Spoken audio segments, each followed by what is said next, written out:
Ouais. Donc, là,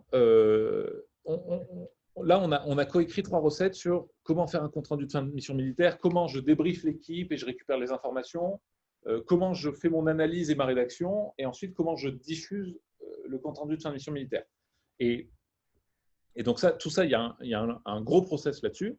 Mais moi, je trouve le plus important dans toutes les discussions qu'on a eues et les documents que j'ai lus, etc., c'est de comprendre à quel point un compte-rendu de fin de mission militaire est différent d'un compte-rendu de fin de mission civile. Et il y a 3 principes là-dessus qui sont hyper importants. Le premier, c'est que c'est un compte-rendu de fin de mission écrit. Ce n'est pas une discussion autour d'un café, ce n'est pas un débrief. Il peut y avoir ces éléments-là, mais d'abord, c'est un document écrit. Est-ce que tu peux m'en dire plus sur l'importance de l'écrit dans le monde militaire sur ce thème-là? Oui, alors il est important effectivement d'avoir un élément concret, d'avoir quelque chose qui est transmissible en réalité. C'est ça qui est le plus important, transmissible au plus grand nombre. Au passage, c'est pour ça qu'on a inventé l'écriture, hein, quand même. Et pour une raison simple, en réalité, on peut apprendre des choses en faisant. On apprend plein de choses en faisant. Et dans n'importe quelle organisation, la plupart des choses que l'on fait, on le fait sans se référer à des écrits, sans se référer à quoi que ce soit. C'est de l'habitude. Bon. Maintenant, c'est là où c'est important, c'est que si on veut modifier ces habitudes, eh ben, il faut passer d'un stade où on explicite les choses, où on dit les choses et on les met, et effectivement, on les met par écrit. Et on met, voilà, écoutez, voilà, ça, il y a quelque chose de nouveau, il y a des enseignements qu'on peut tirer de ça qui serviront au plus grand nombre.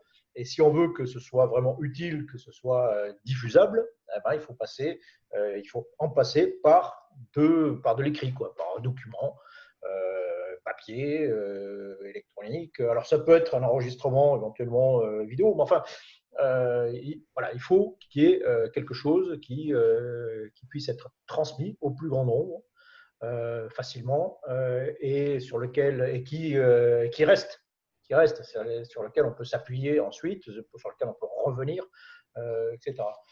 Et tout ça, bah oui, ça passe forcément par un document écrit que l'on est capable de retrouver, de stocker quelque part, accessible, hein, bien sûr, et qui est et que et on peut le diffuser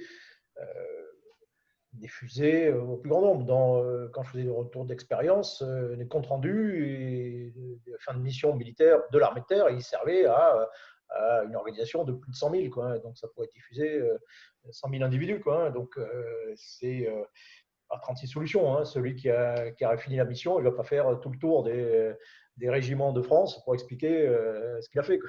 Donc oui, c'est fondamental. Il faut un document qui est généralement formalisé pour qu'on puisse l'exploiter, enfin qui a de l'ordre, pour qu'on puisse l'exploiter le plus facilement possible.